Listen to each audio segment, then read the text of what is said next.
Hola amigos de la Gaceta de Paz, estamos nuevamente con ustedes, regresando de estas fechas decembrinas, iniciando con muchas ganas este nuevo año 2021. Les deseamos siempre lo mejor para ustedes. Un saludo a todos los amigos, colegas que trabajan por la paz desde distintas trincheras y distintas posibilidades. Y bueno, continuamos con una emisión más de la visión de la mediación con los lobos, porque el que con lobos anda, a mediar aprende. Y hoy tenemos un invitado de lujo, Juan Manuel. Tenemos a un gran amigo, un gran mediador argentino, Alejandro Nató. Alejandro es una persona que conocemos desde hace cerca de 20 años. No solo conocerlo a trato personal, pero conocemos su trabajo. Y hoy de lo que vamos a hablar es un poco también, no solo de la trayectoria de un gran mediador que ha trascendido fronteras, más allá de Argentina. Es una persona que ha tenido una exposición y ha podido viajar alrededor del mundo, en particular casi todo América Latina. También ha trabajado en Europa, en Estados Unidos, un académico, pero también una persona práctica. Me gusta esta mezcla de Alejandro, de un hombre muy preparado, pero también muy en la práctica.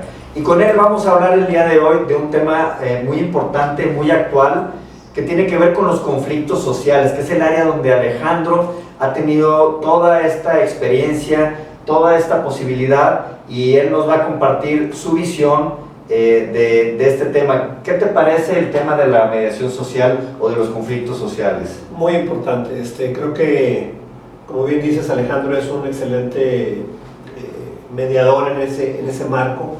Digo, es alguien que ha hecho mucho en lo jurídico, en la Procuraduría, en todo lo que en el ministerio que le llaman ahí en Argentina, pero creo que la experiencia en el tema social es un tema muy importante. Creo que en México es algo que tenemos que explorar mucho más para poder llegar inclusive a pacificar los espacios que tenemos hoy socialmente hablando, o sea, en las escuelas, en las comunidades, en las diferentes formas de acercarnos y de resolver los conflictos. Creo que es muy importante escuchar a alguien como Alejandro, que además tiene una visión ya no argentina nada más, sino latinoamericana, alguien que ha estado en todos o prácticamente en todos los países de Latinoamérica y con conflictos específicamente sociales fuertes, importantes en estas regiones, y entendiendo las idiosincrasias latinoamericanas desde esta visión no tanto sajona como son los modelos que se proponen, sino ya la aplicación fuera de esos modelos de la práctica y la osadía de empezar a hacer cosas con lo que se tiene. Pues vamos con nuestro invitado del día de hoy a escuchar y ver qué es lo que nos va a compartir, cuál es esta visión de qué es lo que ha estado pasando en América Latina, el tema de los conflictos sociales, de también el brinco de la mediación como la conocemos de dos partes a facilitar procesos de tipo social, multipartes, multifactoriales, con una complejidad distinta, y vamos a ver qué podemos aprender de lo que hoy nos va a compartir nuestro buen amigo e invitado de hoy, Alejandro Nató.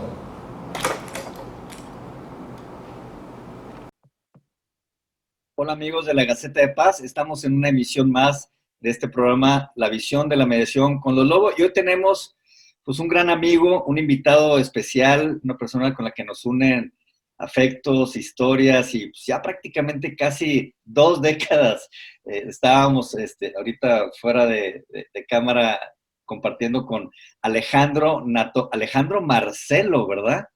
Yo creo que sí, Marcelo.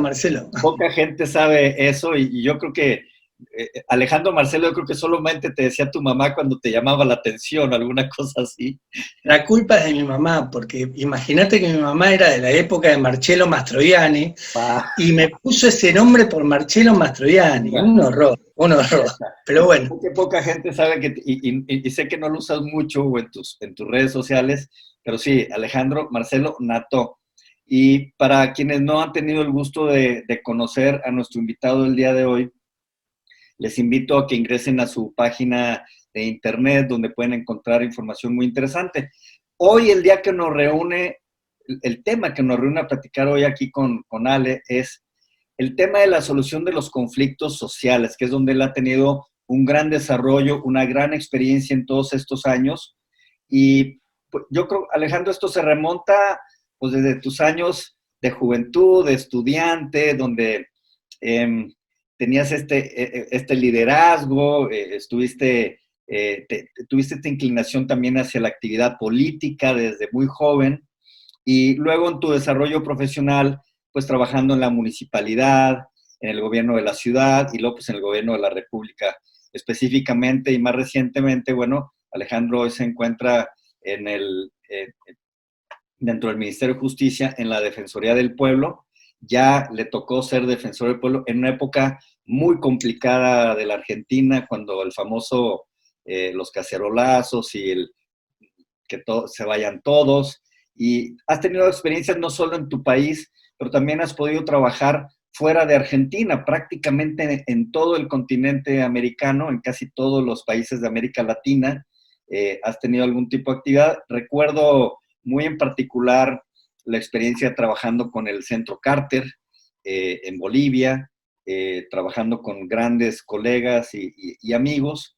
Y bueno, yo te preguntaría, aparte de, claro, un académico, gran docente, muchos años trabajando en universidades, no solo en la Argentina, pero invitado prácticamente en todos los países del continente para preparar y capacitar no solo mediadores, pero también personas enfocadas en el tema del dedo, que es los conflictos sociales.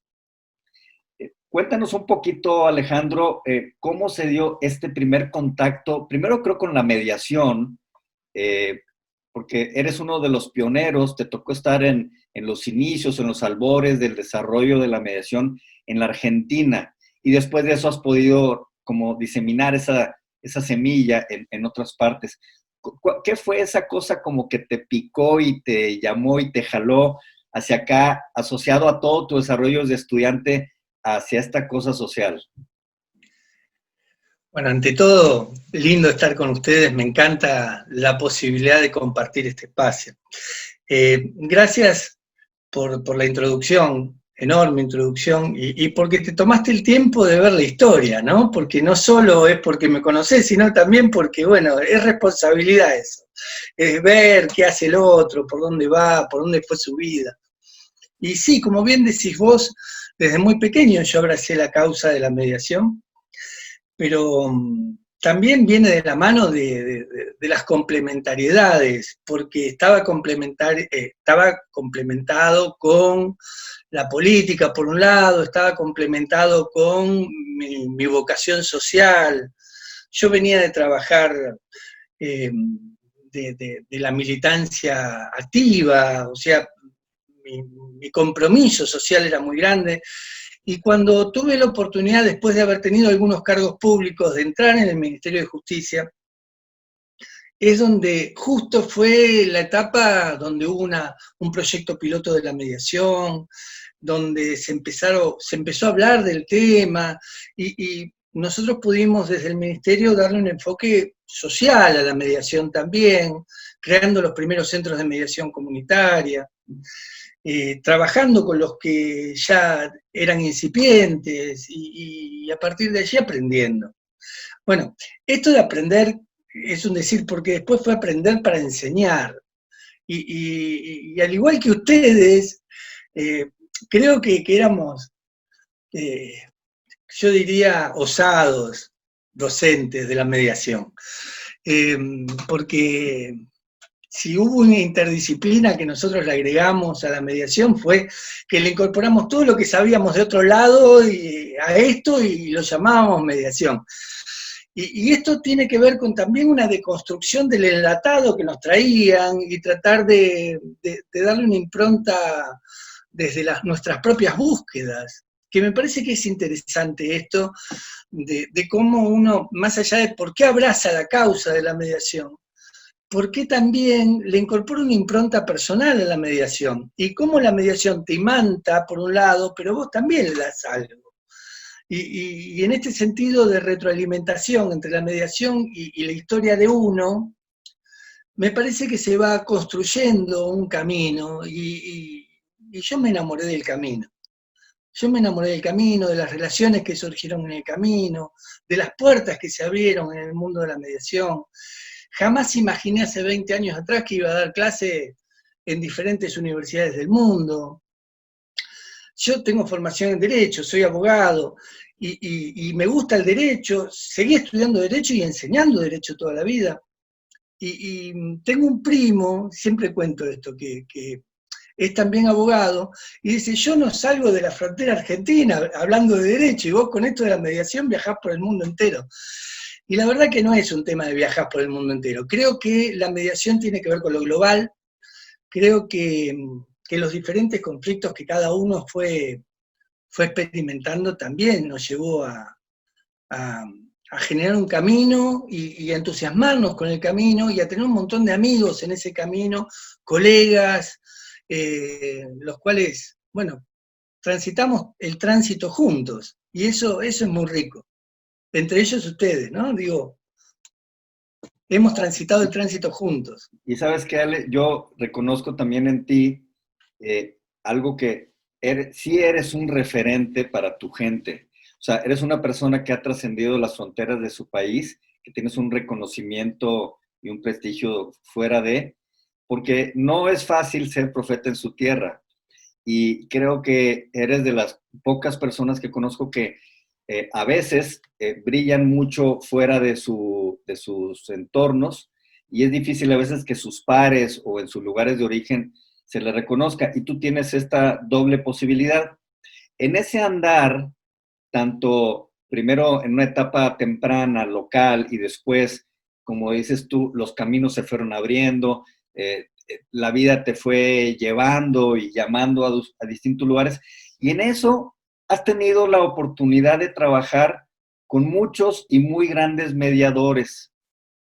De los que yo sé, pues sé que has trabajado con Francisco Díez, has trabajado con Gachi Tapia, bueno, tienes grandes amistades con muchos de ellos. El tiempo que trabajaste también con el Centro Carter, los grandes amigos que tienes también aquí en México. El hecho de trabajar a veces con personas o profesionales tan capaces o tan grandes mediadores, ¿qué es lo que más les aprendiste? ¿O qué es lo que me puedes platicar de esas interacciones pues, con esas grandes personalidades de la mediación de las que tú formas parte y has podido trabajar y colaborar con ellos? A mí me gusta mucho hablar de compartir la experiencia y los recorridos. Y si bien la categoría de grandes pueden tener muchos amigos, la verdad que yo no considero grande a nadie ya a esta altura. Creo que somos todos aprendices del otro. A mí el trabajar en los conflictos me enseñó que las partes te enseñan mucho también.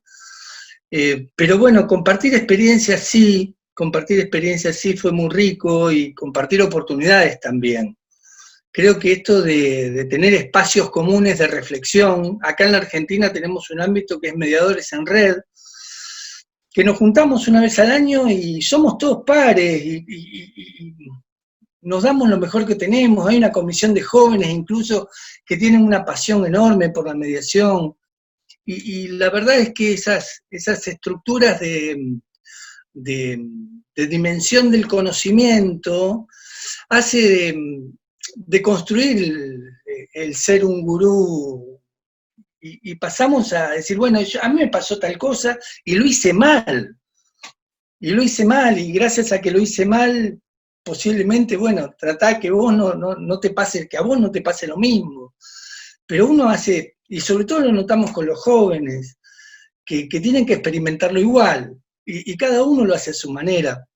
Yo creo que a mí me tocó trabajar con Ledrach también en Bolivia, vi todo el trabajo que tienen ustedes, que tiene Jorge Pesqueira en México, con quien tengo un vínculo muy lindo, y con todo el equipo, que cada vez son más grandes, porque si uno ve todo lo que han crecido en México, todo lo que han hecho en México, y uno dice, bueno, la verdad que esto de los grandes profesionales me parece que tiene que ver con las grandes pasiones, ¿no? O sea, cuanto más le ponemos. Yo hice un curso con Juan Manuel, uno de ustedes dos, los grandes lobos, cuando recién aparecí por México y quedé sorprendido, porque yo había hecho una maestría en neurolingüística y Juan Manuel dio una clase que me dejó boquiabierta. Y digo, y me hablan de aquellos gurúes, este es un gurú, digo, este es un gurú. Bueno, estas cosas que nos pasan, creo que no nos dejan de sorprender. Yo tengo un equipo con el Centro Internacional para el Estudio de la Democracia y la Paz Social, con gente muy joven que cuando escucho algunas de sus experiencias quedo boquiabierta también. Entonces digo, todos aprendemos de todos.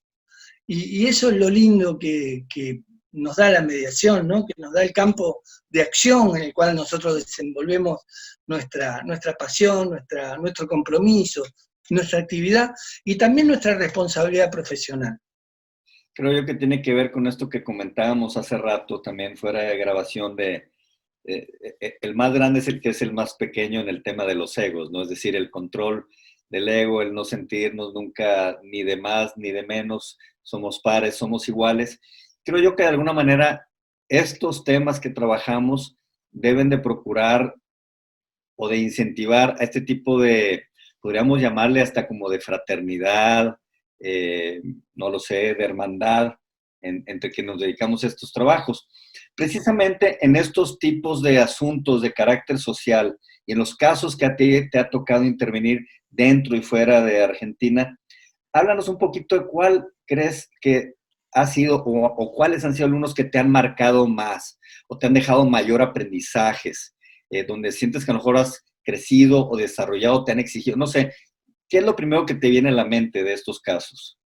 Yo voy a hacer un excurso, voy a pellizcar tu primera narrativa y después voy a la pregunta. Como debe ser. Y en esa primera narrativa vos dijiste este espacio de fraternidad, y yo creo que me voy a agarrar de eso para decirte algo que me parece muy rico. Creo que nosotros tenemos una confraternidad o cosororidad, para no ser discriminador en materia de género, que es muy exclusiva respecto a otras profesiones. No estamos con el cuchillo en la mano, no estamos para competir con el otro, estamos para aprender, y la verdad que eso hace muy rica nuestra profesión. No estamos compitiendo los unos con los otros, no estamos cuestionando todo el día al colega, aunque a veces te agarrás la cabeza por las cosas que hace algún colega, vos decís, no, mirá esto, no. Bueno, me parece que de esto también aprendemos. Y ahora voy a la pregunta que tiene que ver con cuestiones que hayan tenido, que hayan marcado el camino profesional a partir de la experiencia. Y yo viví algo muy lindo acá en la Argentina cuando dejé un cargo público, que la Defensoría del Pueblo de la Ciudad. Tuve la oportunidad de ir a Bolivia, de ir a vivir a Bolivia, y ahí en Bolivia aprendí muchísimo, aprendí a ser un otro. Y eso, y voy a hacer un chiste ahora, que viene el caso. Para un argentino ser un otro es terrible. Es terrible. Digo, es como un avance en cuanto a la posibilidad de aceptarte que vos no sos quien sos a partir de cómo te mira el otro, porque ya sabés cómo te mira el otro y tenés que ser un otro en función de saber cómo te mira el otro. Y esto sí lo aprendí viviendo en otro país. Esto creo que me hizo crecer mucho. El hecho de saber que nos miran a los argentinos como arrogantes, soberbios, grandilocuentes, que todo lo podemos. Bueno, esa imagen que yo sabía que tenían de nosotros, la vi en la realidad. Y yo ya sabiendo cómo me miraba el otro, tenía que ser ya un otro, y mostrar que era un otro. Esta deconstrucción ya de por sí fue todo un aprendizaje. Digo, si vos decís, ¿qué fue lo que más aprendiste en todo lo que has vivido? El tener, gracias a esta posibilidad que me dio a partir de una recomendación que hizo Francisco Díez, que es un generoso colega que tenemos, y un gran amigo mío, para que trabaje en el Centro Carter con él, y la verdad que el hecho de haberme ido a vivir a un país donde me miraban ya por ser argentino de una forma, y yo tener que deconstruirme para reconstruir un sujeto que no era, pero que tenía que ser porque si no, no iba a ser, me parece que ese fue el crecimiento más grande que he tenido en los saltos de calidad que uno va dando en este camino de la profesión. Aprendí mucho en Bolivia porque trabajé con indígenas, colonos, campesinos, con la reforma agraria, con los medios de comunicación. Bueno, me marcó mucho, mucho. Para mí Bolivia fue un antes y un después, fue un quiebre en lo que hace a mi carrera profesional, en lo que hace a mi modo de mirar las cosas, al trabajo en lo social. Creo que eso lo tomo como un hito fundante para hablar de esta profesión en la cual ya me siento parte, aunque siga enseñando derecho, aunque me encante el derecho. Sí, yo creo que Hablando de eso... esto, entiendo, me queda claro que esta experiencia del Centro Carter, de ir a Bolivia, digo, no había comprendido la magnitud o la raíz o la profundidad del impacto que tuvo no solo en tu desarrollo profesional, en tu vida. Y hablando a lo mejor de estas lecciones aprendidas, porque, bueno, Bolivia sí, pero son más de 20 años ya de trayectoria profesional, muy enfocado en los conflictos sociales. ¿Cuáles son algunas de las lecciones aprendidas de Alejandro Nató en estos 20 años? Sí, sí. Mira, yo tuve la oportunidad de trabajar en Italia,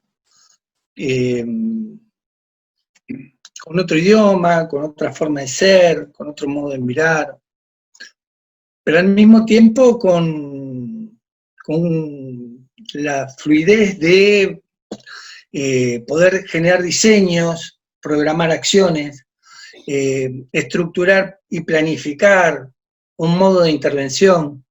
Y creo que eso fue lo que más marcó también el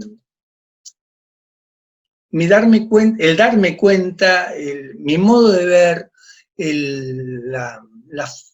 la forma de intervenir en determinado tipo de conflictividad y que a mí particularmente me convocara más lo social que cualquier otro tipo de diseño estructural, lo social, lo político. Y creo que ahí sí puedo complementar todo lo que he hecho en la vida, ¿no? Que uno es esto de acumular identidades, de sumar identidades. Creo que ahí es el valor de cada uno de nosotros. Y en lo social es donde yo puedo sumar todas mis identidades y es donde puedo aportar más, donde me siento más cómodo, donde acepto asumir los riesgos que tiene y donde creo que más aprendo también en cada una de las intervenciones. En mi país hay una provincia que se llama Santa Fe y yo tuve un trabajo de 4 años con todos los hospitales de las provincias en los temas de violencia intrahospitalaria y violencia desde el hospital hacia afuera. O sea, lo que algunos llaman mediación en temas de salud. Yo hablaba de mediación social porque tenía que ver con las violencias, con los tratos de las personas, con incluso los modos de mirarnos, ¿no? El modo de trabajar a partir del estereotipo. O sea, con qué familiares me siento más cómodo de los médicos, con qué familiares no. ¿Por qué el término hospitalidad tan aludido y tan discutido desde el punto de vista filosófico por Derrida, que es puertas abiertas en un hospital que se llama hospital, quieren cerrar las puertas? Bueno, imagínense lo que implica cómo la violencia ha cruzado incluso lo semántico, cómo la violencia cruza la cultura, cómo la violencia cruza los modos de relacionarnos. Y yo creo que esto indudablemente ayuda mucho para aprender. Yo durante esos 4 años de intervención, de planificación, de trabajo conjunto, experimenté todo tipo de matrices, maquetas, todo lo que nosotros hemos aprendido y más. Creatividad, potencié todo lo que pude para poder llevar adelante un programa de acción multifocal por un lado, pero también donde la multiespacialidad de toda una provincia, con muchos focos de atención, requería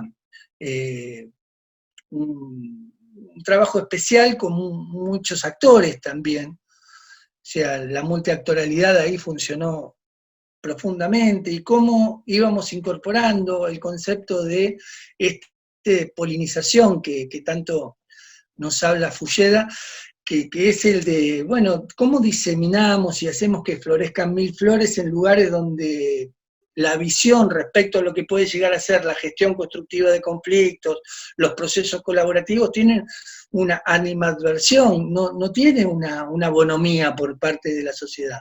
Tiene una representación social negativa, no positiva. Entonces, ¿cómo nosotros podemos transformar esas representaciones sociales y al mismo tiempo generar cambios en los modos de estructurar sistemas de valores? Bueno, a mí me pareció muy, muy lindo haber podido trabajar en eso y aprender muchísimo de ese campo de acción, muchísimo.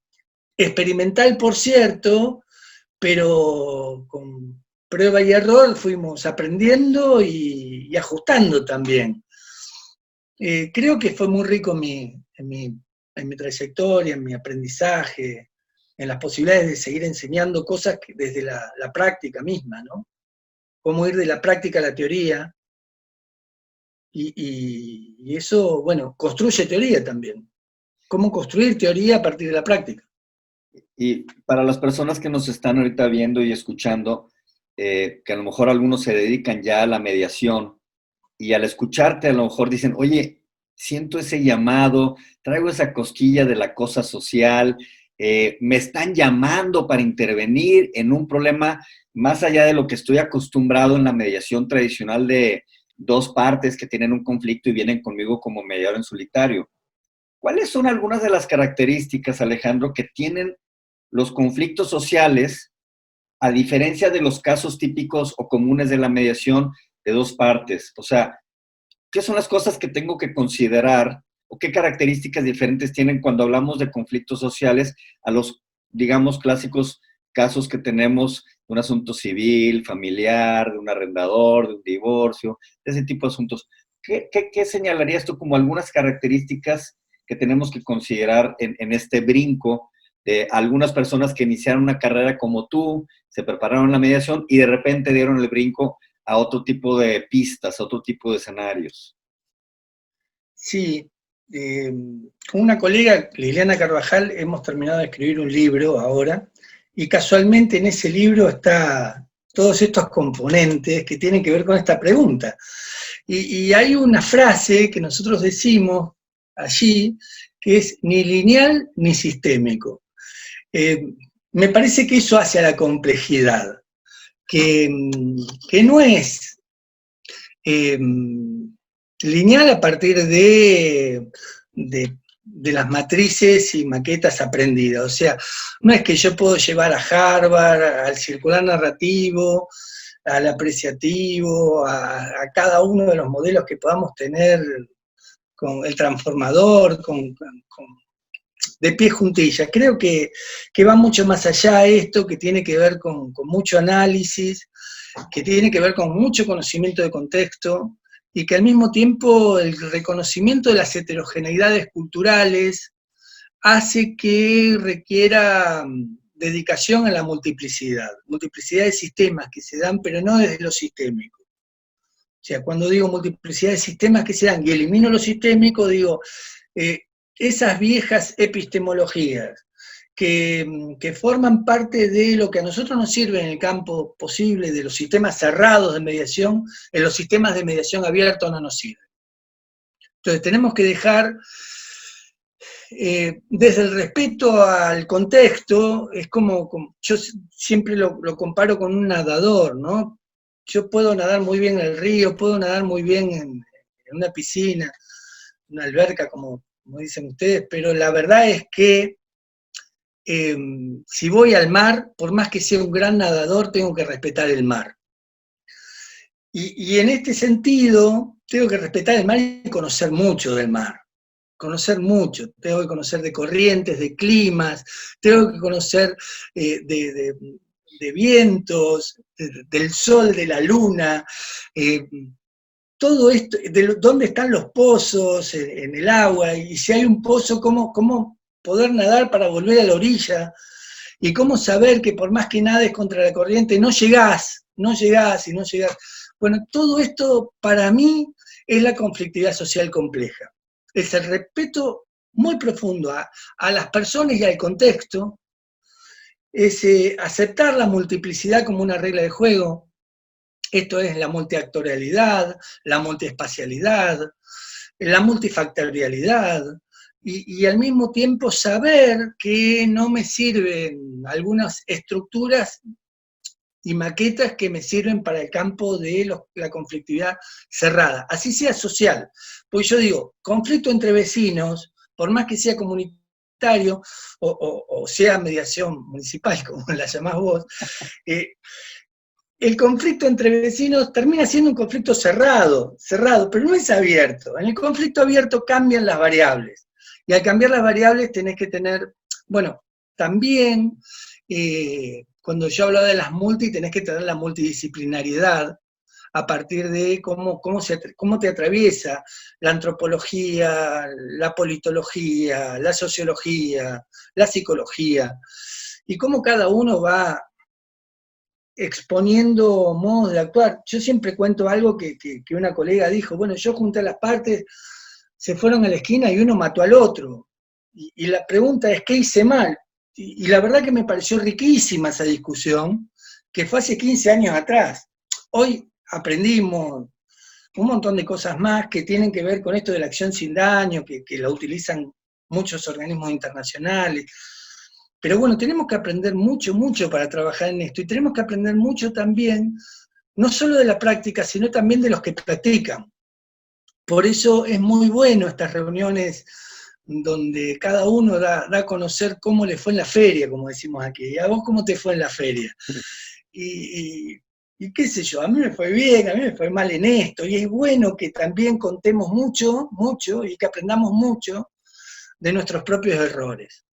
Porque creo que la experimentación que hacemos a partir de la creatividad y de la imaginación que ponemos a jugar en esto, con la osadía que ponemos a jugar en esto, a veces nos da una mala pasada, o a veces nos dice, bueno, esto se resolvió de este modo, pero esto es un paliativo.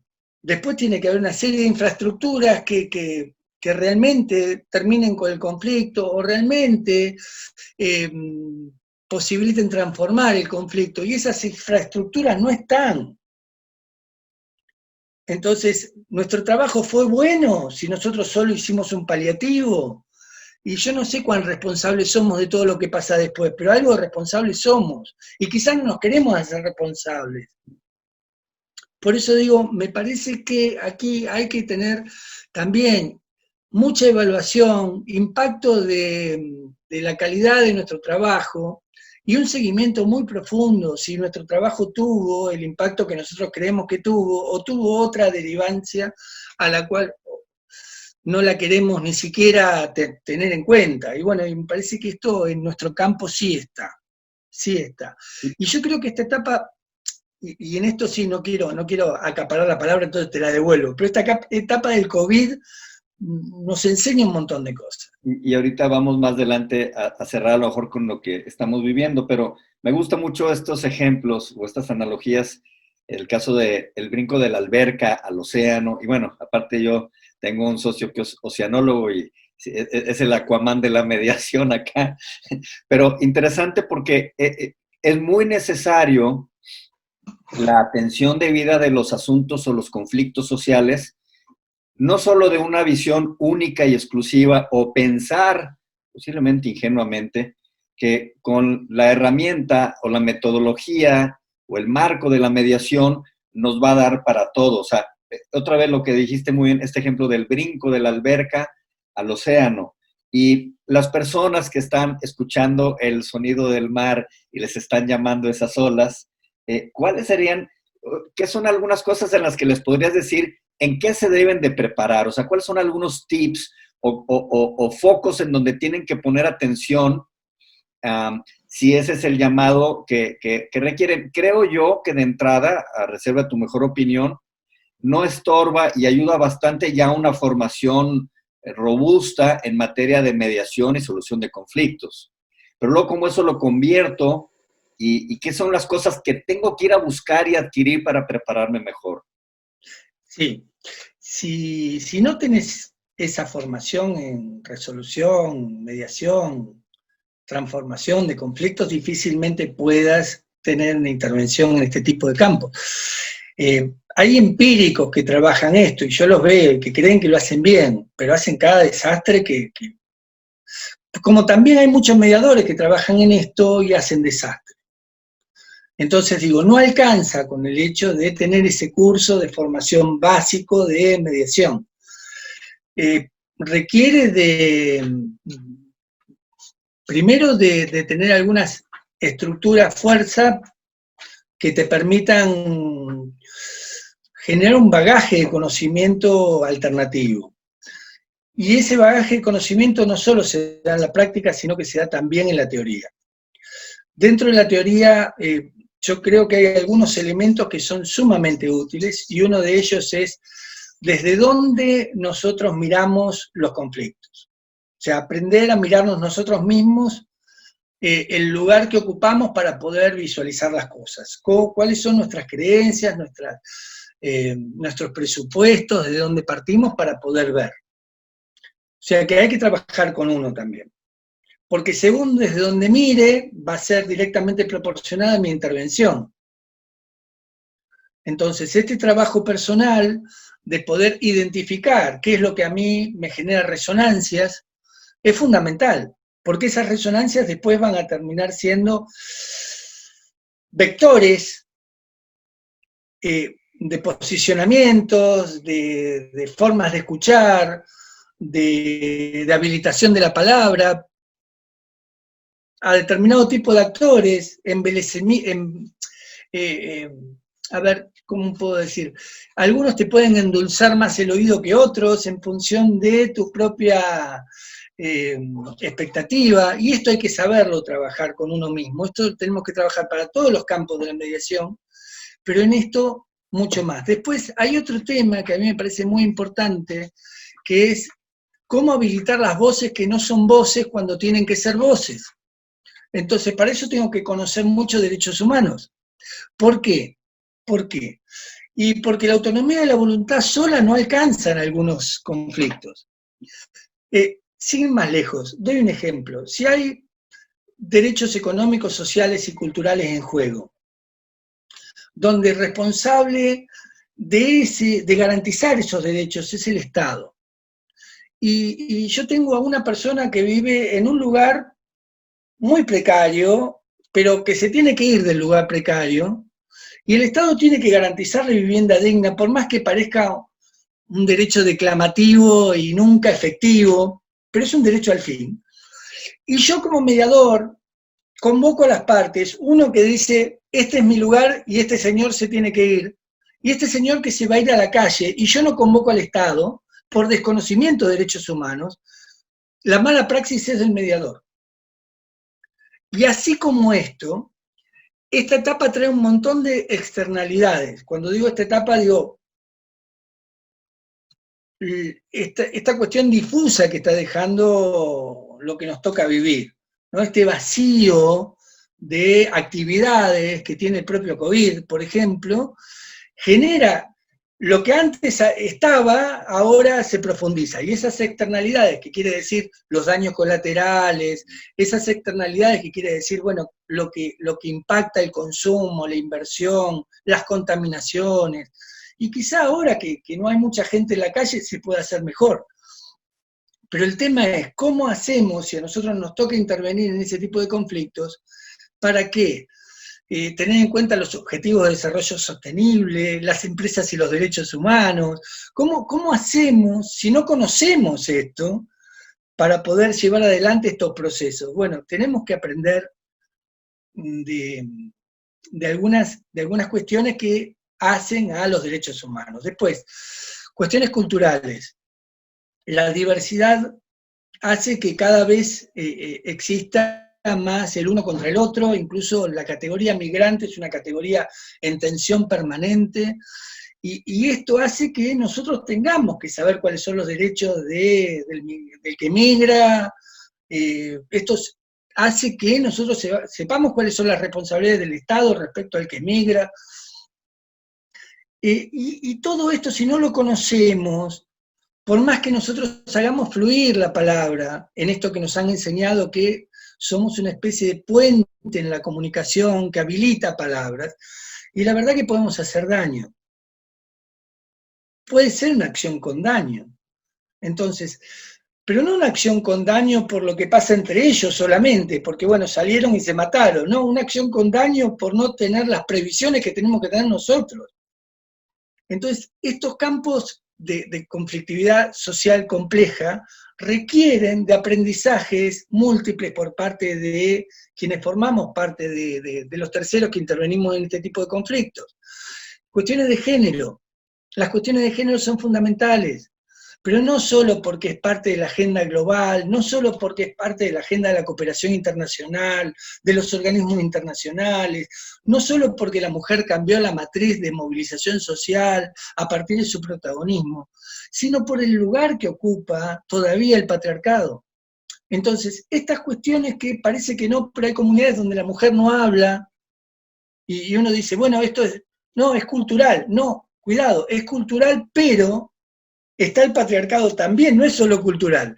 A mí me ha pasado entrar a trabajar con comunidades indígenas donde habla solo el hombre. Y digo, ¿y esto cómo se come? ¿Y esto es con cubiertos, es sin cubiertos? ¿Esto cómo se come? Porque es fundamental conocer de lo que estamos hablando para poder saber cómo vamos a intervenir. Por eso decía, según desde dónde miremos, va a ser directamente proporcional a cómo intervenimos. Entonces, derechos humanos, interculturalidad, antropología de la cultura, cuestiones de sociología y de microsociología para los temas de los microconflictos, pero esos microconflictos que después se transforman en macroconflictos. Entender esto que nos trae tan bien la película El Insulto, esa película libanesa, que un microconflicto se transforma en un macroconflicto de toda la comunidad. Es fundamental. Y entender que una pequeña intervención puede cambiar la dinámica de relación de un sinnúmero de relaciones también es fundamental. Entonces, ¿dónde poner la micromirada y dónde tener la macromirada? Bueno, esto se construye también en trabajo interdisciplinario. Sería como del microscopio al telescopio, de alguna manera.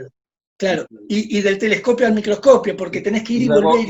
Porque luego parece que uno está viendo a las estrellas y el otro le dice, no, son microorganismos, ¿no? Sí, claro. Y entonces, no, tú estás equivocado, hay agujeros negros, hay otras galaxias, y parece que a veces en estas visiones no compartidas, más bien es cómo compartir esta multidisciplinariedad, estas múltiples opciones a través de compartir las visiones. Estamos llegando un poquito al cierre de nuestra intervención el día de hoy y me gustaría preguntarte para ir cerrando, para ir concluyendo, Alejandro, y ya de alguna manera lo iniciaste, ¿cuál es esta visión o este escenario inmediato que estás viendo en América Latina? Ya mencionaste el tema de los migrantes, de los derechos humanos y el factor COVID. O sea, como dices, a lo mejor, por poner un ejemplo, vamos a decir que un problema social tiene que ver con las escuelas, la violencia que se da en el entorno académico o escolar, el bullying, otro tipo de cosas, por poner un ejemplo. Pero ahorita las escuelas están en las casas. O sea, este puede ser un momento de trabajar la escuela de una manera distinta a través del COVID, porque un día van a regresar los chicos a la escuela. ¿Y a qué escuela van a regresar? ¿Y qué posibilidad de trabajar hoy que a lo mejor no teníamos antes porque no están ahí? Yo no digo que eso sea mejor o sea peor, pero es algo diferente. Entonces, ¿qué está pasando? ¿Qué ves tú en América Latina diferente de lo que viene? ¿Cuáles son como estos escenarios? ¿Cuáles son estos retos? Y a lo mejor estas propuestas que tú puedas aportar en estos temas sociales en este momento que estamos inminentemente viviendo. Sí, lo primero, bueno, algo muy positivo, la aceleración de la digitalización. Esto es algo importantísimo que ha pasado a partir del COVID. Y luego lo que veo es un trastocamiento del orden de prelación de valores. O sea, lo que antes implicaba exigencia social, derechos, dignidad, hoy pasó a un segundo plano todo esto y quedó en primer plano, bueno, economía y salud. Economía y salud. Y ahí el verdadero impacto real que ha dejado el COVID, a mi modo de ver, es cómo cada uno administró esta especie de antinomia que se generó en el debate público de qué se priorizó, si la economía o la salud o la economía. Y quedó debajo de eso algunas cuestiones que estaban en ebullición muy fuerte, que tenían que ver con los derechos, que tenían que ver con las mayores cuotas de igualdad dentro de lo que es la sociedad, que tenía que ver con la búsqueda de mayores cuotas de equidad laboral. Bueno, esto hoy en día, el tema de la supervivencia a partir de la aparición del COVID cambió la relación de fuerzas. Y esa relación nueva de fuerzas que existe hace que también haya cambiado la legitimidad de los gobiernos. O sea, reapareció un nuevo Estado que no estaba, apareció el estado de las cosas y el estado del Estado. Ese Estado que no estaba cobró espesor, pero después quien administra el Estado también empezó a tener algún vínculo relacional con la sociedad distinto. O sea, es como que hubo una deslegitimación generalizada por parte de los administradores del poder y muy pocos sobrevivieron a esto. No solo en Estados Unidos hemos visto el resultado electoral que tiene un alto impacto también el COVID. O sea, una elección que la tenía asegurada Donald Trump le cambió todo el mapa electoral. Bueno, esto mismo llevado a qué pasaba en los conflictos emblemáticos en América Latina, Chile, Colombia, Bolivia mismo, ya con otra categoría, porque era un conflicto político. Bueno, lo cierto era que en Bolivia el propio sistema hizo que también el partido político más fuerte tuviera capacidades de acción que no las hubiera tenido si no hubiera aparecido el COVID, o que quizá hubiera tenido otro escenario si el COVID no hubiera aparecido. Y por otro lado tenemos a los conflictos emblemáticos muy fuertes que no se desvanecieron, pasaron una relatencia. Entonces, a mí me gusta algo que dijiste vos, y te voy a volver a pellizcar tu primera narrativa, que tiene que ver, miremos los hogares. O sea, pongamos el foco en casa, y en casa pasaron cosas, o sea, intrahogar pasaron cosas porque hay hasta mediciones que cambiaron los hábitos de la distribución de trabajo en casa, donde la sobrecarga del trabajo a la mujer volvió a estar, donde el abuso sexual infantil avanzó, donde la violencia intrafamiliar se acrecentó. Digo, estas cuestiones que son también para ponerle foco, apareció un vecino con un grado de poder que no tenía, que era el control social, entonces aparece la vecinocracia, un vecino que controla al otro, lo filma si no usa barbijo, lo denuncia si anda por la calle de algún modo. Entonces apareció la competencia cruel. Esto de Hobbes, ¿no? El hombre, el lobo del propio hombre. Vamos a poner la mujer también para que incorporemos una categoría que en la época de Hobbes no se incorporaba. Y la verdad es que acá hay una cosa que a mí me parece fundamental, si ponemos el ojo en casa y ponemos el ojo en cuál va a ser la escuela que va a haber cuando vuelva a la escuela. El tema es, ¿escuchamos o no escuchamos a los niños? ¿Qué escuchamos de los niños cuando los escuchamos? ¿Y cómo somos nosotros a partir de cómo nos deja el COVID? Porque creo que el COVID nos reconfiguró a todos. Reconfiguró nuestra forma de ser incluso, no solo nuestra forma de relacionarnos.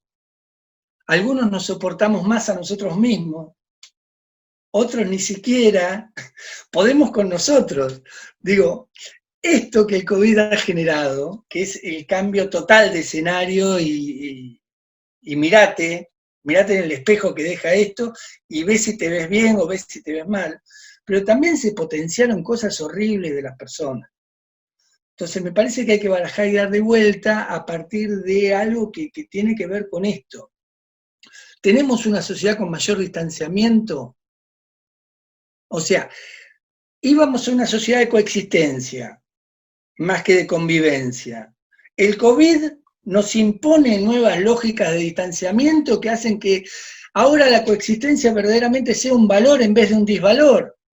Bueno, estas cosas que nos tienen que generar una reflexión de qué sociedad queremos, si vamos a ser mejores, qué aporte vamos a poder hacer. Creo que desde el campo nuestro, desde lo que nosotros trabajamos, tenemos mucho para hacer, no solo por los puentes de integración, por los túneles de intervención, sino por las posibilidades de pensar la sociedad y hacer aportes, microaportes dentro de lo que podría llegar a ser colaboraciones de proliferación de valores, en el sentido de decir, bueno, no en estos remanidos hablando se entiende la gente, sino valores en el sentido de decir, bueno, ¿cómo hacemos para que generemos más igualdad en la práctica? ¿Cómo hacemos para disminuir la brecha de desigualdad en la propia práctica? ¿Cómo hacemos para valorar el vecino que denuncia cuando tiene que denunciar y atemperar esos lugares de la vecinocracia punitiva? Me parece que hay mucho para dar dentro de lo que son los campos colaborativos, y nuestra función también tiene que ver con eso. Nosotros formamos parte de una filosofía de la colaboración, y en este sentido, hacer aportes sustanciales a la sociedad es fundamental, y creo que esto tiene que ver con involucrarnos más también, pensar nosotros mismos, de construir ciertas pirámides epistemológicas que hemos grabado en piedra para poder también pensarlas al calor del COVID, en estas lógicas sociales que el COVID va generando capas, y ver esto que es difícil en una época de tanta mistura, de tanta mezcla, lograr causalidades limpias, pero sí es fundamental encontrar de algunos impactos que genera el COVID lógicas de acción y campos de trabajo para nosotros mismos, desde los procesos colaborativos, en lo que hace a la edificación de valores co-construidos, no de nuestros valores para con la sociedad, sino valores co-construidos. Pues creo yo que tenemos aquí para un segundo programa, y yo incluso le invitaría a la gente, estaba pensando ahorita, cuánta información, cuánta reflexión, cuánta riqueza hay en todo lo que se ha estado platicando el día de hoy, que yo incluso tendría que volver a ver el programa porque hay muchos puntos que merecen todavía profundizar, que nos detonan a la reflexión también de alguna suerte, de cosas que tenemos que hacer, de esas invitaciones que nos está haciendo. Realmente ha sido pues, un encuentro muy rico el estar nuevamente conectados contigo, sobre todo a través de siempre esta generosidad, de esta frescura, esta sencillez que te caracteriza, de este recorrido que hemos hecho también sobre tu actividad profesional, que ha sido pues, muy prolífera, muy exitosa, y que nos hayas permitido entrar un poquito en conocerte un poco más a ti, a tus actividades, pero también tu forma de pensar, tu visión que tienes, y si quisieras a lo mejor agregar algo o para concluir algún comentario antes de despedir la transmisión del día de hoy. No, sobre todo, bueno, agradecerte a vos, a tu hermano, Juan Manuel, que verdaderamente son motor siempre en marcha. La posibilidad de compartir este espacio y al mismo tiempo, bueno, saludar a todos los amigos mexicanos y a todos los que escuchan este espacio que ustedes han gestado, y a todos los que ven este espacio que ustedes han gestado, porque me parece que también hace a la riqueza de la etapa poder reflexionar juntos, poder pensar a partir del pensamiento del otro, y estos son lugares muy, muy vivificantes, los que permiten hacer correr la palabra, ¿no? O sea que gracias enorme por darme esta oportunidad y el privilegio de estar con ustedes. Gracias, yo los respeto mucho a ustedes dos y los valoro mucho, creo que hacen un aporte sustancial al mundo nuestro, con mucha pasión lo hacen, así que bueno, gracias. No, pues es recíproco la admiración y el aprecio también, el agradecerte también, pues que siempre estás dispuesto, siempre que te buscamos, eres una persona muy accesible, un gran amigo, y bueno, un colega muy distinguido del que pues, nos honramos tener dentro de nuestras amistades. Pues amigos, ha sido para nuestros amigos de la Gaceta de Paz una transmisión más de la visión de la mediación con los Lobo, porque recuerden que el que con lobos anda, a mediar aprende, ¿no? Saludos a todos. Gracias, Alejandro. Gracias. Hasta luego. Bueno, pues estamos de regreso después de haber escuchado y compartido con Alejandro pues, algunas reflexiones muy interesantes de una persona que ciertamente tiene una trayectoria. Me gusta esta sencillez y esta generosidad con la que comparte Alejandro pues toda una carrera y una visión de una experiencia pues posiblemente única. Pocos mediadores en América Latina han tenido la exposición y las posibilidades que Alejandro, y le agradecemos, le mandamos un saludo por este medio. Aquí tiene muchos amigos, muchos colegas, alumnos, durante tantos años que ha venido. Él sabe aquí en México pues que se le quiere, se le aprecia y se le admira. Y esto que nos habla de la complejidad de los conflictos de tipo social, a diferencia del que por ejemplo es mediador de un caso de dos partes, y cómo nos tenemos que preparar, qué es lo que implica, pero también el salirse y hacer.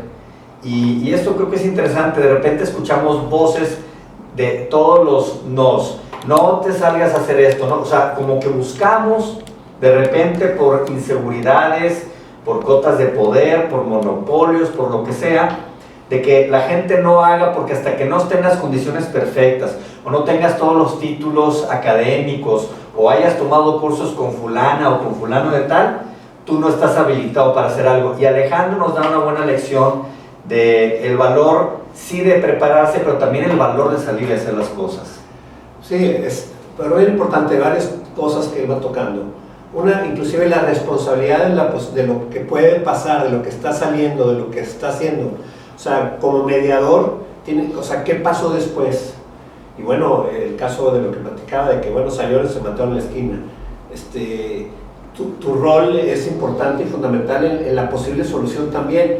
No pone la solución, pero sí, si tienes más herramientas, más estudio, más habilidades, pues podrás asumir mejor la posibilidad de facilitar ese puente, qué calidad de puente es, y la responsabilidad que tienes en la posibilidad de la solución que ellos van a poder llegar, a qué puerto pueden llegar. Se me hizo muy interesante porque pocas veces escuchamos el tema de la responsabilidad del mediador ante el asunto que están mediando y ante la posible solución. Y pensamos, no, bueno, no, es que esa no es nuestra bronca, esa bronca es de ellos. Se me hace muy interesante que alguien como, una voz como la de Alejandro, sea la que nos traiga este tema a la mesa, que es un tema poco hablado en los congresos y en los espacios en donde se habla del tema de la mediación, de la responsabilidad del mediador en ese sentido. Y entonces, lo que yo creo que muchos mediadores que me consta, los veo prepararse y estarse preparando continuamente, ya no solamente en temas legales o en temas de mediación específicamente, sino como lo dice Alejandro, antropología, sociología, psicología, desarrollo humano, derechos humanos. Hay una gama muy amplia, yo creo, de cosas que se pueden ir entendiendo y atendiendo. Y la otra que se me hace muy importante, luego tenemos estas ideas puristas de los modelos de la mediación, en donde es que esto ya no es mediación, esto sí es mediación, y está uno como que cuidando los límites sin hacer más y sin pensar, y se me hace que es algo que está pasando actualmente, y sin pensar en la necesidad de las personas. Entonces, no, bueno, uno ya no quiso aceptar, bueno, se acabó la mediación, listo, muchas gracias. Y ya los despachaste a su casa con su problema otra vez, y bueno, es que una parte no quiso voluntariamente. ¿Qué más pudiste haber hecho para que esas personas puedan resolver su conflicto de manera voluntaria? Sí, pero con otras herramientas, con qué otras posibilidades cuentas. Y esa persona es muy... Hablando de los conflictos sociales, Alejandro hizo pues, una alegoría muy interesante, o esta analogía de lo que implica de los que son o somos mediadores y de lo que implica el brinco para poder aspirar a atender asuntos de otra magnitud, de otro calibre, de otro calado, como son los conflictos de tipo social, que es el tema del día de hoy. Y me encantó este ejemplo que puso de una cosa es que tú sepas nadar en una alberca y otro es que de ahí pues, te puedas ir a un río o puedas nadar en el mar. Y todas las consideraciones diferentes que tienes que tener en cuenta para cuando cambias de aguas. Y eso habla de lo que estamos aquí platicando, de la preparación, de saber en dónde te encuentras y no pensar que es lo mismo que lo que hago en la alberca que lo que voy a hacer en el mar. Y bueno, aquí tenemos al oceanólogo que puede hablar mucho mejor del tema de las aguas, obviamente, ¿no? Sí, claro. Es interesante porque a mí sí me hizo mucho sentido. Me tocó, ahora que tuve la oportunidad de estudiar la carrera, estar en salvavidas. El estudio que tienes que tener de entender lo que está pasando en el mar y de esta idea equivocada de donde está calmado, es donde está tranquilo el agua, está mejor, es donde está la corriente de retorno. Entonces, si no tienes este conocimiento, pues te acabas metiendo en un problema. Pero yo nada más quisiera hacer un poco la reflexión de, se me hace importante que, lo dice él, como al inicio, pues la mayoría, o sea, ¿hace cuánto se abrió el Centro de Mediación de San Pedro Garza García? O sea, pues 21, 22 años.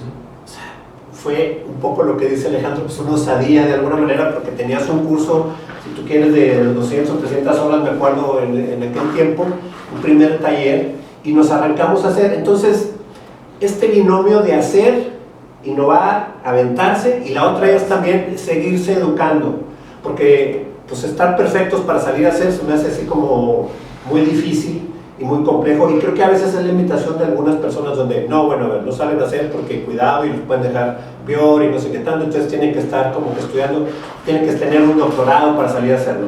Cuando la mayoría de estos que están hablando y diciendo eso salieron a hacer con un taller básico, vamos a decir.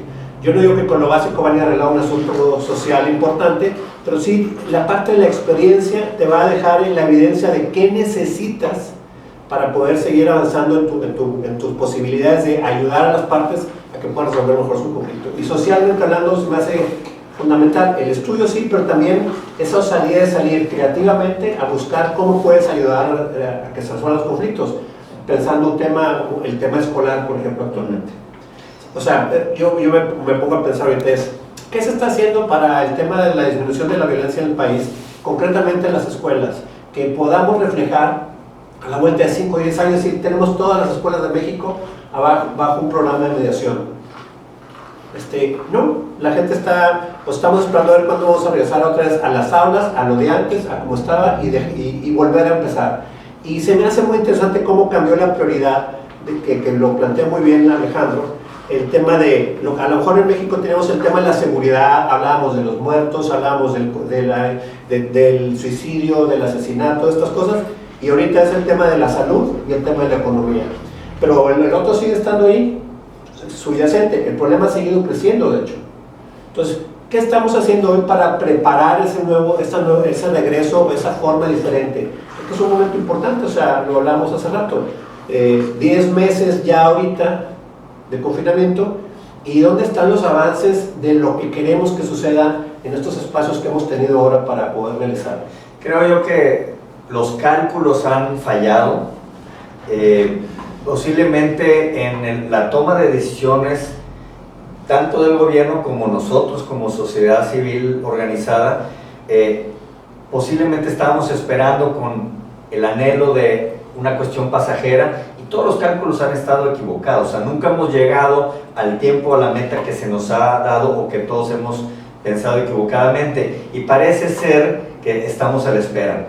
Creo yo que el factor COVID, hablando de aguas, fue como este tsunami de una ola que nos sacó de la alberca y nos llevó a otras aguas, y estamos esperando regresar a la alberca que ya no existe. Yo creo que ese es parte del problema de decir o meter la cabeza como los avestruces, esperar a que pase la ola y luego avísenme si ya acabó para regresar a lo que estaba haciendo antes. El mundo ya no existe como lo conocimos hace 10 meses. Y es importante que en materia de justicia social y de otras cuentas, el tema de las escuelas, es decir, ¿Cuándo es el mejor momento para arreglar un carro? ¿Cuando está en marcha y caminando o cuando está parado? Entonces, hoy las escuelas que están de alguna manera paradas, este es un buen momento para hacer un rediseño de muchas cosas. O sea, ¿cuál es la escuela que va a cachar de regreso, por ejemplo, en los temas de seguridad, de violencia, de bullying que traíamos arrastrando? Y mientras están en sus casas, ¿qué se está haciendo? Y nos gustaría mucho conocer, si alguien sabe, qué estamos haciendo para la escuela que va a estarles esperando a los chicos cuando regresen. Porque este es el momento de poder hacer muchos cambios, porque ahorita el carro está detenido y es cuando le podemos meter mano, no cuando otra vez se engancha y está en la carretera a toda velocidad y en ese momento querer cambiar piezas o algo se vuelve muy complicado. Entonces, creo yo que este es un buen momento. Nos invitó mucho el programa del día de hoy a estas reflexiones de las cosas que están pendientes, que ahorita podemos. Yo estoy seguro que los que nos están observando también aprovecharon este momento para hacer algunos cambios en su persona, en sus hábitos, algunos de manera forzada y otros de cosas que todos teníamos pendientes, como a lo mejor colgar aquel cuadro que teníamos guardado desde hace mucho tiempo, poner el tornillito, aceitar el cajoncito que se atoraba. O sea, los pequeños logros que estamos obteniendo ahora, y como sociedad, pero también como gobierno, desarrollar las políticas públicas. No podemos seguir esperando a ver cuándo se va a esto componer solo. La invitación es a que nos sumemos y a que hagamos un llamado a las autoridades para que a través del planteamiento de políticas públicas de orden social generemos las condiciones para, junto con la sociedad civil, podamos hacer frente a lo que está ocurriendo. Construyamos las nuevas instituciones, las nuevas carreteras y aprendamos a navegar en aguas nuevas que no han sido sorteadas antes. Pues es como el tema del COVID, o sea, no hay política pública que alcance sin la participación de la sociedad. Esa parte yo creo que ahora sí nos quedó súper claro, porque si salimos más a la calle y nos seguimos viendo y acercándonos, pues nos seguimos contagiando. Hoy en México, a nivel otra vez nacional, estamos el pico, no hemos llegado otra vez al pico, seguimos subiendo y subiendo y subiendo. Y si no tenemos una participación más activa de la sociedad, pues este tema no va a tener, o va a seguir costándonos muchos muertos, como es el día de hoy. El tema de la seguridad, el tema de la pacificación del país es un tema similar. Sí, el tema de la política pública que sea lo más aceptada posible, pero mucho más importante la actividad, la acción concreta que vas a hacer tú como sociedad. Y esa parte es más importante, y sí, lo digo a todos los que nos están escuchando y viendo en este momento, porque queremos fórmulas mágicas, que sucedan las cosas solas, y eso no va a pasar. Necesitamos salir como sociedad civil organizada a realizar los cambios que queremos para nuestros hijos, para nuestro país, y para poder concretar en el sueño del México que todos soñamos. Para mí esa parte me hace fundamental. Pues yo creo que el tema da para mucho. Agradecemos a la Gaceta de Paz este espacio, aquí en un programa más de la visión de la mediación con los lobos, porque recuerden que el que con lobos se junta, a mediar aprende.